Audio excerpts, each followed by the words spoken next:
Hi there, I'm Burkhart with AlterEgo, and today on this edition of AV Answers, we're going to talk about two things: front and rear projection and aspect ratio. So, let me explain what this stuff's all about. Most conferences, most meetings and events have some kind of projection. People have slides and images that they want to showcase, and so you typically have to rent things like projectors. And depending on how you build the room, how you set everything up, you may decide to use either front projection and or rear projection. What that really means is just where the projection system, the projector itself, lives in relation to the screen in the audience. So here we are in the shop. We've got a little projector set up and a small screen.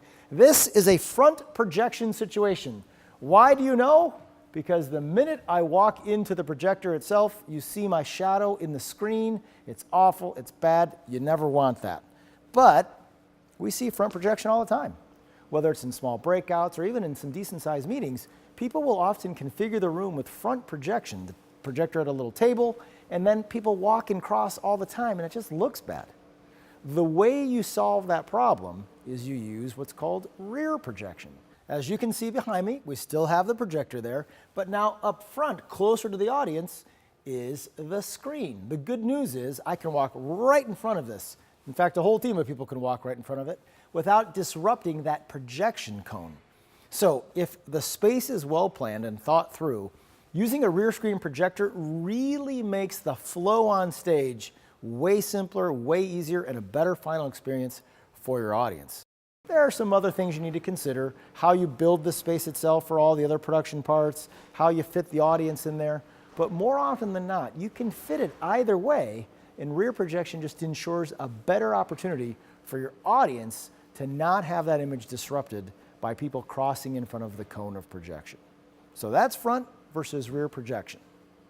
The other thing I wanted to talk about today was aspect ratio.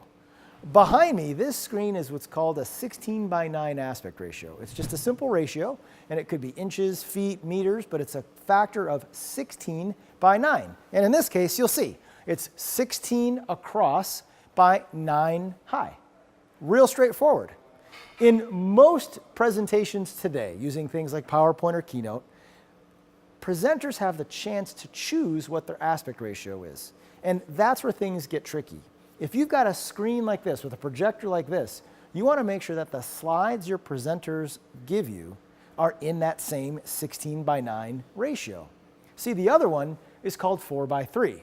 And if we put a 4:3 slide on a 16:9 screen, this is what happens. And it just isn't quite right. It's just not right to have those big black bars. It's not what you want.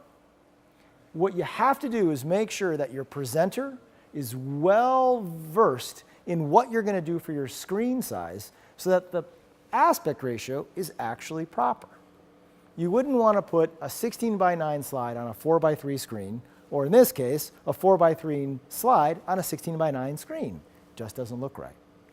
These are minor things, but they ultimately really make the final expression a full, seamless production that you'll be proud of. So, we talked about front and rear projection and 16:9 versus 4:3 aspect ratios. Understand that all of this stuff is simple, but if you have questions, we have answers. Thanks for watching. I'm Burkhart for AlterEgo, and we'll talk to you soon.